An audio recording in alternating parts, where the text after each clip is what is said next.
Hello everyone. तो यार इस वीडियो में हम बात करने वाले हैं दिल्ली यूनिवर्सिटी के 2021 के एडमिशन प्रोसेस की। हमारा एडमिशन प्रोसेस क्या होगा इस बारी, मेरिट पे होगा या एंट्रेंस के बेसिस पे होगा, हमारा फॉर्म्स कब निकलेंगे, हमारा एंट्रेंस एग्जाम अगर हुआ भी तो कौन सी डेट पे होगा, और जितनी भी रेलेवेंट इंफॉर्मेशन आपको पता होनी चाहिए अपने एडमिशंस के लिए वो सारी की सारी मैं इस वीडियो में बताने वाला हूं। तो चलो यार वीडियो को स्टार्ट करते हैं।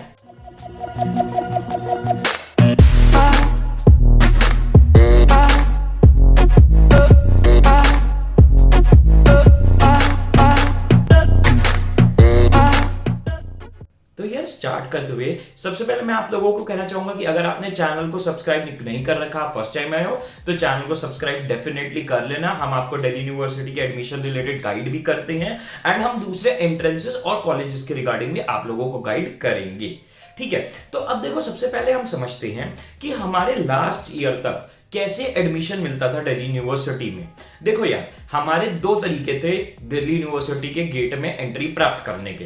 पहला हमारा तरीका था कि आप एंट्रेंस एग्जाम्स के थ्रू एडमिशन लो। कुछ स्पेसिफिक कोर्सेज, सिर्फ थोड़े बहुत कोर्सेज थे जिसमें आपका डीयू में एंट्रेंस बेसिस पे एडमिशन होता था, और दूसरा हमारा जो रास्ता था वो था मेरिट बेसिस पे, यानी कि हमारे बोर्ड एग्जाम में जो परसेंटेजेस है उनके बेसिस पे हमारा एडमिशन होता था। अब देखो बात करें हम एंट्रेंस एग्जाम्स की, तो दिल्ली यूनिवर्सिटी में तीन मेजर एंट्रेंस एग्जाम्स होते थे। एक होता था डीयू जैट, सबसे पहला होता था डीयू जैट एंट्रेंस एग्जाम, जिसके थ्रू आपको तीन कोर्सेज में एडमिशन मिल सकता है। ठीक है, बीएमएस, बीबीए, एफआईए और बैचलर्स इन बिजनेस इकोनॉमिक्स यानी बीबीई। तो यानी डीयू जैट के थ्रू तीन कोर्सेज में आपको एडमिशन मिल सकता था। ठीक, अब दूसरा हमारा एंट्रेंस होता था बीटेक के लिए, और तीसरा हमारा एंट्रेंस होता था BA humanities and social sciences के लिए। इन तीन एंट्रेंसेस से इन सारे कोर्सेज में एडमिशन मिलता था।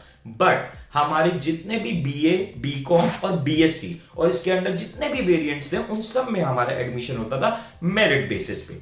ये तो हमारा लास्ट ईयर का सीन था। बट अब इस साल जो 2020 में बहुत ढिंडोरा पीटा था न्यू एजुकेशन पॉलिसी का, उसके तहत हमारा इस साल गवर्नमेंट ने कहा था कि सीयूसीईटी के थ्रू हमारे एडमिशंस होंगे। आप में से बहुत लोगों को इसके बारे में ऑलरेडी पता होगा, जिनको नहीं पता मैं एक बहुत छोटी सी जल्दी से समरी दे देता हूं। सीयूसीईटी क्या है? एक एंट्रेंस एग्जाम था न्यू एजुकेशन पॉलिसी में जो प्रपोज किया गया था, जिसके अकॉर्डिंग आपका 2021 में 54 central universities including Delhi university, AMU, JNU and other universities, जहां पे आपका कॉलेजेस जो हैं वो सेंट्रल गवर्नमेंट से फंडेड और सेंट्रल गवर्नमेंट से कंट्रोल्ड होते हैं, उन सब में एडमिशन एक एंट्रेंस एग्जाम के बेसिस पे होना था। ठीक, आपका ये एग्जाम होना था और इसके थ्रू आपकी रैंक के अकॉर्डिंग, जितनी अच्छी आपकी रैंक होगी उतने अच्छे कॉलेज में आपको एडमिशन मिल पाता, और आपको जो भी आपको यूनिवर्सिटीज में अप्लाई करना है वो एक गो में हो जाता। आपको कोई अलग अलग एग्जाम नहीं देने होते, फॉर्म नहीं भरने होते, मेरिट बेसिस पे एडमिशन नहीं होता। तो ये हमारा प्रपोज प्लान था, और इस प्लान को बहुत बड़े बड़े ऑफिशियल्स ने कंफर्म भी किया है। अगर हम बात करें, अभी रिसेंट आर्टिकल आया था अमित खरे जी का, जो सेक्रेटरी ऑफ हायर एजुकेशन, उन्होंने कहा था सीयूसीईटी हमारा फाइनल हो चुका है, बस हम डिसाइड कर रहे हैं कि 12th को कितनी परसेंटेज देनी चाहिए और एंट्रेंस एग्जाम के मार्क्स को कितनी परसेंटेज देनी चाहिए फाइनल रैंक कैलकुलेशन में। अच्छा, अब आप लोगों के लिए यहां पे एक चीज और क्लियर कर दूं मैं, आपका सीयूसीईटी आ भी गया इस साल या अगले सालों से आए, जब भी आया आपको ये चीज समझनी है, सिर्फ सीयूसीईटी के बेसिस पे आपका सिलेक्शन नहीं होगा, सिर्फ एंट्रेंस के बेसिस पे आपका सिलेक्शन नहीं होगा। क्लास 12th के मार्क्स को और एंट्रेंस के मार्क्स को कुछ परसेंटेज ऑफ वेटेज दी जाएगी, और उसके बेसिस पे आपकी फाइनल रैंक कैलकुलेट होगी, और उसके बेसिस पे आपका कॉलेजेस में अलग अलग एडमिशन होगा। ठीक है, तो अमित खरे जी ने कहा कि भैया एडमिशन हमारा होने वाला है, सीयूसीईटी फाइनलाइज होने वाला है, और हमारे जो वाइस चांसलर है, प्रो वाइस चांसलर है दिल्ली यूनिवर्सिटी के पीसी जोशी सर, उन्होंने भी कहा था कि ऑलमोस्ट हमारा फाइनल है। हम सोच रहे हैं कि 50% वेटेज देंगे हम एंट्रेंस एग्जाम को, और 50% देंगे हम क्लास 12 के मार्क्स को आप लोगों की फाइनल रैंक कैलकुलेट करने के लिए और एडमिशन देने के लिए। तो हमारी ये अपडेट है सीयूसीईटी पे। बट अब देखो, ये एग्जाम थोड़ा कंट्रोवर्शियल हो गया है। कंट्रोवर्शियल कैसे हो गया है कि अभी तक फाइनल डिक्लेरेशन, फाइनल नोटिफिकेशन नहीं आया। ऑल्दो सारे ऑफिशियल्स ने कंफर्म कर दिया है, बट फाइनल नोटिफिकेशन अभी भी नहीं आया है। तो इस चक्कर में एग्जाम कंट्रोवर्शियल हो गया है। अब देखो, मैं आप लोगों को मेनली बताना चाहता हूं इस वीडियो में कि आपको इस सिचुएशन से हैंडल कैसे करना है, क्योंकि एज अ बोर्ड एस्पिरेंट या as a drop out student आप काफी प्रेशर में हो यार, आपके हाथ में काफी चीजें हैं और अब आपके लिए एक टेंशन और हो रही है कि एंट्रेंस एग्जाम आ रहा है और ये भी कंफर्म नहीं हो रहा कि आ रहा है नहीं आ रहा है। कोई टेंशन नहीं है, मैं आपको बताता हूं आपको कैसे स्ट्रैटेजाइज करना चाहिए। देखो यार, अगर आप वो बच्चे हो जो कि बीकॉम, बीएससी या फिर बीए के लिए एडमिशन ट्राई कर रहे थे डीयू के लिए, आपको अभी के लिए अपने 12th के बोर्ड्स पे फोकस दबा के करना चाहिए। आपका मेन फोकस 12th के बोर्ड्स पे ही होना चाहिए, ठीक है, क्योंकि सीयूसीईटी अभी तक फाइनल नहीं हुआ है और अगर होता भी है तो आपको एनीवेज 12th के आपके तो परसेंटेज ऐड होने ही है, तो आपको अपना वहां पे पूरा ढंग से फोकस रखना चाहिए। अगर आप दिन के 1 से 2 घंटे एंट्रेंस एग्जाम की प्रिपरेशन के लिए निकाल सकते हो, ऑफ कोर्स ये उन्हीं बच्चों के लिए कह रहे हो जो ऑलरेडी अच्छे से प्रिपेयर कर चुके हैं अपने बोर्ड्स के लिए, अभी बस रिवीजन फेज में है। अगर आप निकाल सकते हो तो आप डेफिनेटली पढ़ना स्टार्ट कर सकते हो, प्रोवाइडेड कि आपके बोर्ड्स की प्रिपरेशन पे कोई हार्म ना हो। सिर्फ उस सिचुएशन में 1 से 2 घंटे निकाल के आप अपने एंट्रेंस के लिए प्रिपेयर कर सकते हो। आप हमारे चैनल पे भी सब्सक्राइब कर सकते हो, नीचे आपको फर्स्ट कमेंट में हमारी प्लेलिस्ट का लिंक मिल जाएगा जिसमें हम क्वांट्स, एलआरडीआई, वर्बल, ये सारे सब्जेक्ट्स आप लोगों के लिए कवर कर रहे हैं। आप लोग जी भी ऑल्टरनेटिव कर सकते हो। अगर आपके हाथ में नहीं है टाइम तो कोई नहीं, बोर्ड्स पे फोकस करो, ठीक। आपके बोर्ड्स कंप्लीट होने के बाद फिर देखेंगे कि भैया कब होते हैं हमारे एंट्रेंस एग्जाम और फाइनल होता भी है या नहीं होता है।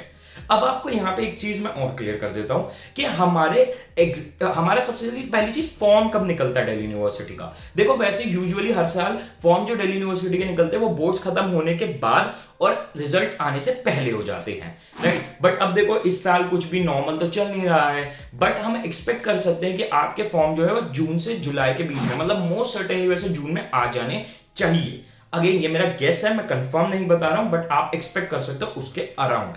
और एंट्रेंस एग्जाम अगर सीयूसीटी हुआ तो वो कब होगा, मोस्ट सर्टेनली जून के एंड में या फिर जुलाई के मिड में या जुलाई के एंड तक। ये भी अगेन मेरा गेस है। किस बेसिस पे मैं गेस दे रहा हूं, देखो जो मैंने बताया था ना स्टार्टिंग में, हमारे कुछ कोर्सेज हैं, टॉप कॉलेजेस हैं जिनमें आपका एंट्रेंस बेसिस पे एडमिशन होता है ड्यू में। देखो उनके भी एंट्रेंसेस लास्ट ईयर तक होते थे ना, वो हमारे जून एंड में होते थे जब हमारे बोर्ड्स मार्च में हुआ करते थे। पर अब हमारे बोर्ड इस साल बहुत लेट हो रहे हैं, तो हम एक्सपेक्ट कर सकते हैं कि हमारा थोड़ा सा एंट्रेंस भी लेट हो तो जुलाई के मंथ तक वो एंट्रेंस हमारा खिसक जाए, ठीक है। तो यानी कि फॉर्म का मैंने बता दिया, आपको एग्जाम का बता दिया। तो भाई यानी कि सीयूसीटी के एस्पिरेंट्स या जितने भी इन कोर्सेज को कर रहे थे उनको तो भैया अपना सीधा सीधा बोर्ड्स पे ज्यादा फोकस रखना चाहिए। रही बात वो बच्चे जो डीयू जैट के लिए तैयारी करना चाहते हैं, जिनको एडमिशन लेना शहीद Sukhdev college of business studies के लिए, बीएमएस, बीएफआई, बीबीए, आप लोगों का क्या करना चाहिए। देखो अगेन एडवाइस आपके लिए भी सेम ही रहेगी कहीं ना कहीं तक कि भाई आप निकाल सकते हो टाइम तो थोड़ा बहुत प्रिपरेशन पे अपना टाइम लगाना चालू कर दो, वरना रहने दो। बट आप लोगों को एक चीज समझनी है, देखो आपका सीयूसीटी और नो सीयूसीटी आपका एनीवेज एडमिशन एंट्रेंस बेसिस पे ही होना था, तो आपको कोई बहुत टेंशन लेने की जरूरत नहीं है, क्योंकि आपका देखो एंट्रेंस एग्जाम के सिलेबस में जरूर थोड़ा बहुत फर्क आ सकता है। क्योंकि देखो जो डीयू जैट की क्वांट्स है उसमें क्वांट्स कम और हायर मैथमेटिक्स ज्यादा आती है, बट आपके नॉर्मल एंट्रेंसेस में डीयू जैट इनफैक्ट एक एक्सेप्शनल एंट्रेंस है जिसमें इतनी ज्यादा हायर मैथ्स आती है। इसके अलावा कोई एंट्रेंस नहीं है जिसमें हायर मैथ्स यानी 11th 12th की मैथमेटिक्स आती है, राइट। तो आपको यह समझना है कि आपका चाहे डीयू जैट हो या सीयूसीटी हो, आपका एनीवेज एडमिशन एंट्रेंस बेसिस पे ही होना है। तो आपको कंफ्यूजन की कोई नीड नहीं है, निकाल सकते हो टाइम तो निकालो, पर जैसे ही बोर्ड खत्म हो 24/7 अपने एडमिशन के लिए अपने एग्जाम के प्रिपरेशन में लग जाओ, सिंपल एज दैट। और उस प्रिपरेशन के लिए चाहे सीयूसीटी हो या फिर डीयू जैट हो, उस प्रिपरेशन के लिए हमारा कोर्स आप लोगों के अवेलेबल है। आप अपने बोर्ड्स के बाद भी एनरोल कर सकते हो, बट अगर आप अभी से 1-2 घंटे निकाल के, आप ड्रॉप स्टूडेंट हो, अभी से टाइम निकाल के अच्छे से प्रिपरेशन स्टार्ट करना चाहते हो तो आप एनरोल कर सकते हो। हमारे इस कोर्स में आपको मिलेंगे बेस्ट फैकल्टीज के थ्रू आपके वीडियो लेक्चर्स। अगेन मेरी बात पे मत विश्वास करो बेस्ट है या वर्स्ट है, हमें कॉन्टैक्ट करो स्क्रीन पे आते हुए व्हाट्सएप नंबर पे, डेमो वीडियोस लो and get to know yourself कि कैसा है या कि इनका क्लेम सच्चा है झूठा है। आप लोगों को घर पे होंगे आपके बुक सेट डिलीवर्स, जिसमें आपके सारे सब्जेक्ट के ऊपर आपको बुक्स मिलेंगी। उसके अलावा हमारे ऑनलाइन मॉक्स पोर्टल होगा जो कि आपकी प्रॉपर परफॉर्मेंस का पर्सनलाइज एनालिसिस करेगा। उसके अलावा हमारे लाइव सेशंस होते रहते हैं रेगुलरली। उसके अलावा आप लोगों को पूरा एक प्रॉपर डाउट सॉल्विंग ग्रुप मिलेगा जहां पे आप अपने डाउट पोस्ट कर सकते हो और आपको हमारी फैकल्टीज उन डाउट्स के सॉल्यूशंस देगी और आप लोग मेरे से डायरेक्ट टच में रहोगे। That is also a benefit you will get. ठीक है, तो अगर आप इस कोर्स के बारे में और डिटेल्स जानना चाहते हो, एनरोल करना चाहते हो, आपकी स्क्रीन पे आए हुए व्हाट्सएप नंबर पे आप कांटेक्ट कर सकते हो। आपको बहुत ही रीजनेबल प्राइसेस पे इंडिया का बेस्ट कोर्स अवेलेबल होने वाला है। तो ये थी सारी डिटेल्स, और कोई आपके डाउट्स हैं तो आप डेफिनेटली कमेंट सेक्शन में पूछ सकते हो। तो best of luck guys and bye.